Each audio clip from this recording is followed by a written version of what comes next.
What's up guys, welcome back to the channel. Okay, now this video, listen, I'll be honest, it's just a little bit of filler, but we're gonna go over some of the Boston Marathon stats. That is most of the stats from the 2022 Boston Marathon that occurred on April 18th, 2022. Now I do have something special for you guys coming up, or at least directions on how to find something special. For those of you that follow me here on YouTube or on Instagram or on TikTok, you may know what I'm alluding to, but this video isn't gonna be long, so sit tight all the way to the end and I'll give you directions on where to go to get your little prize. So on April 18th, 2022, 25,314 people crossed the line in Hopkinton to start the Boston Marathon. Of those 25,314 runners, 24,918 runners crossed the finish line in Boston. That means the finish rate was 98.4%, which is pretty good. And that 1.6% of runners that did not make it equate to 396 runners that had to bow out for one reason or another. And if we look at the other extreme, let's take the 2018 Boston Marathon when the weather was absolutely atrocious. The finish rate was 95.8% that year. Actually, as someone that ran the 2018 Boston Marathon,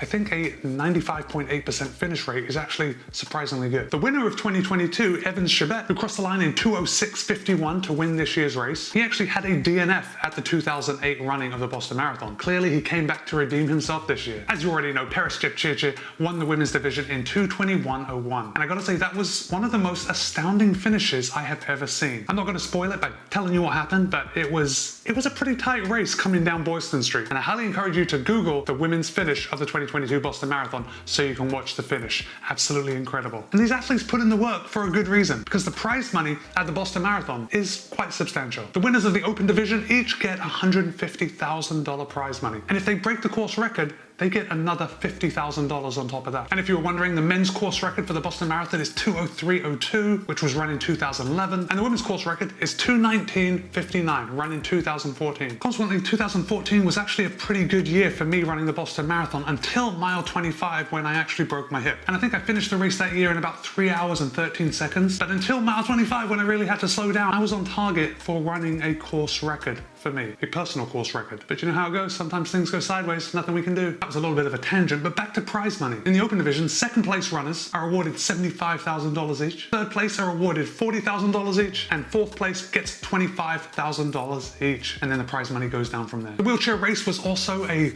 solid race this year. Daniel Romanchuk finished the race in 1:26:50, and that was his second win. He also won it in 2019. Now the women's wheelchair race, this was a little bit sensational. Manuela Schär of Switzerland won the race in 1:41:08, and this is quite a success story because she had COVID-19 just a couple of weeks before the race, so she wasn't able to train at her peak training leading up to the race, and she still led the race from start to finish. Now her time this year of 1:41:08 is a far cry from the course record, which she also holds. In 2017, Manuela Schär got the course record in 1:28:17. That is a blazing speed and a far cry from the finish time of the 2022 race, but it just shows that she is dominating. And you might be wondering about the prize money for the wheelchair athletes. First place gets $25,000, second place gets $15,000, and third place gets $7,500. Now after hearing all these stats about the Boston Marathon, you might be wondering, what are my chances of actually getting into the Boston Marathon? Well, it turns out that 4.3% of marathon runners actually qualify for the Boston Marathon. And I don't know about you, but that seems both to be a high number and a low number. Can't quite get my mind around it, but 4.3% of athletes qualify for the Boston Marathon. And I do have a video coming up very soon about my finish, about my analysis of my performance in the Boston Marathon. But in case you're wondering how I stack up against the field, out of all men, I finished 4,415 out of 14,256 men. That puts me right in the 31st percentile. And I know I just said that I finished 4,415th out of all the men. I was actually 4,897th overall. And if you remember, my number was 6580, so I beat my number. Always something to be happy about, I guess. And then in my age group, I am in the 40 to 44 age group. I finished 848 out of 1,996 men. And that puts me in the 42nd percentile of Boston Marathon finishers in my age group. The reason that you have probably watched this long is because I've already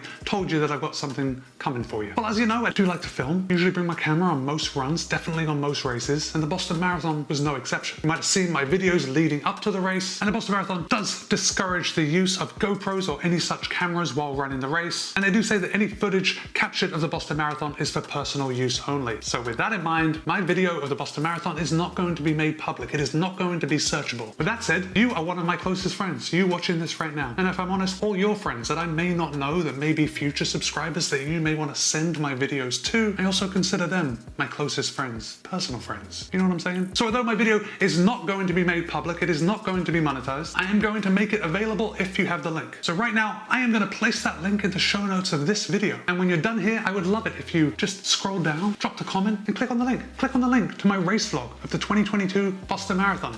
I think you're gonna like it. I know I really had a good time filming that video, and I hope you guys get something from it. Guys, it's especially good if you want to run the Boston Marathon, or you know someone that kind of has their eyes on getting a Boston Marathon qualifier, maybe for the first time. This is gonna give them a good insight into what goes into the actual race. By now, I think most of you have already clicked off and gone to check out that video, if you've made it this far in the video anyway. So knowing that most of you have already clicked off and are not watching this, let me just give you a quick rundown of my plans for the rest of the day. I just took delivery of a new cabinet, so after this video, I have to go and put it together, and it's very heavy. So me and Harmony are gonna have to pick it up and move it into the office. It's actually gonna be sitting right over here when I'm done, just out of camera view. But I got this cabinet so I could hold all the stuff that my office is just accumulating from making all these videos, and all the stuff that gets sent and all the stuff that I use. But that's probably too much information. Anyway, thanks for staying all the way to the end of the video, to the 1 or 2 people that are still here. Seriously though, if you want an insight into the Boston Marathon, it was fun. It was a fun day. It was a fantastic day. Dare I say, this was my 7th running of the Boston Marathon. I think this was my favorite Boston Marathon that I've ever run. All right, guys, that's it. Be kind, be happy, run well. See you in a couple of days.